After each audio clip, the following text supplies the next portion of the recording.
किसी राज्य में एक प्रतापी राज्य हुआ करता था। वो राजा रोज सुबह उठकर पूजा पाठ करता और गरीबों को दान देता। अपने इस उदार व्यवहार और दया की भावना की वजह से राजा पूरी जनता में बहुत लोकप्रिय हो गया था। रोज सुबह दरबार खोलते ही राजा के यहाँ गरीब और भिखारियों की लंबी लाइन लग जाती थी। राजा हर इंसान को संतुष्ट करके भेजते थे। किशन और गोपाल नाम के दो गरीब भिखारी रोज राजा के यहाँ दान लेने आते। राजा जब किशन को दान देता तो किशन राजा की बहुत वाहवाही करता और राजा को दुआएं देता। वहीं जब राजा गोपाल को दान देता तो वह हर बार एक ही बात बोलता, हे ईश्वर, तू बड़ा दयालु है, तूने मुझे इतना सब कुछ दिया। राजा को इसकी बात थोड़ी बुरी लगती। राजा सोचता कि दान मैं देता हूँ और ये गुणगान उस ईश्वर का करता है। एक दिन राजकुमारी का जन्मदिन था। उस दिन राजा ने दिल खोल कर दान दिया। जब किशन और गोपाल का नंबर आया तो राजा ने पहले किशन को दान दिया और किशन राजा के गुणगान करने लगा। लेकिन राजा ने जैसे ही गोपाल को दान दिया वो हाथ ऊपर उठा के बोला, हे ईश्वर, तू ही अन्नदाता है। आज तूने मुझे इतना दिया, इसके लिए प्रभु तुझे धन्यवाद देता हूँ। राजा को यह सुनकर बड़ा गुस्सा आया।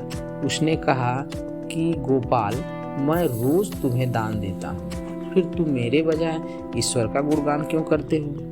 गोपाल बोला, राजन, देने वाला तो ऊपर बैठा है, वही सबका अन्नदाता है, आपका भी और मेरा भी। यह कहकर गोपाल वहाँ से चला गया।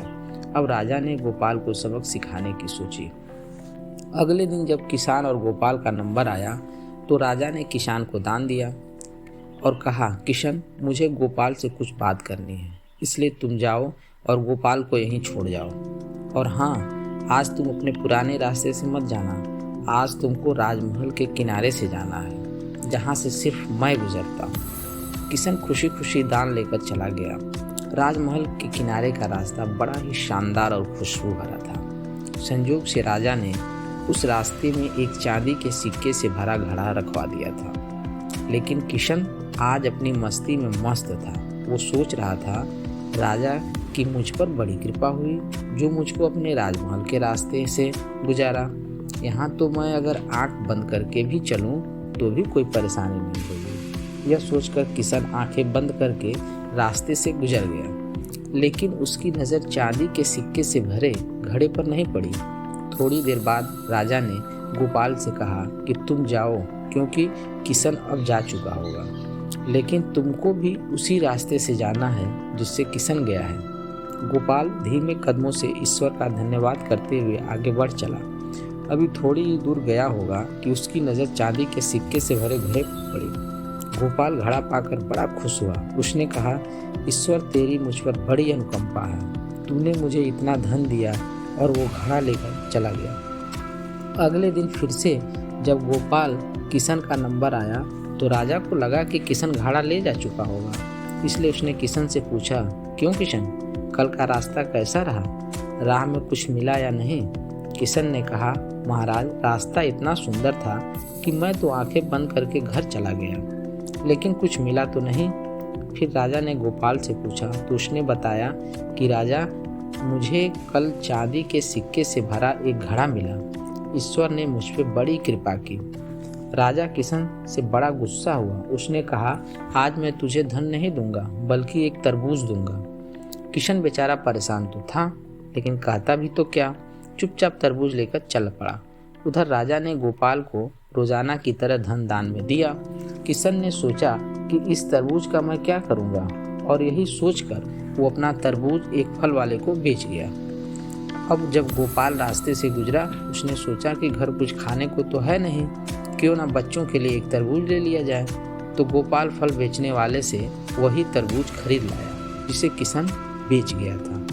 अब जैसे ही घर आकर गोपाल ने उस तरबूज को काटा तो देखा उसके अंदर सोने के सिक्के भरे हुए थे। गोपाल ये देखकर बड़ा प्रसन्न हुआ और ईश्वर का धन्यवाद देते हुए बोला, हे ईश्वर, आज तूने मेरी गरीबी दूर कर दी, तू बड़ा दयालु है, सबका अन्नदाता है। अगले दिन जब राजा दान दे रहा था तो उसने देखा कि केवल अकेला किशन ही आया है। गोपाल नहीं आया। उसने किशन से पूछा तो किशन ने बताया कि कल भगवान की कृपा से गोपाल को एक तरबूज मिला जिसके अंदर सोने के सिक्के भरे हुए थे।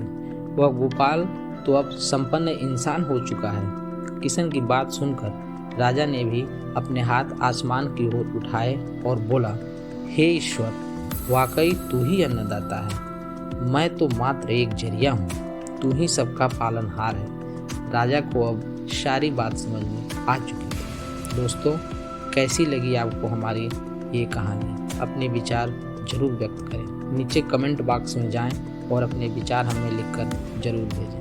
धन्यवाद।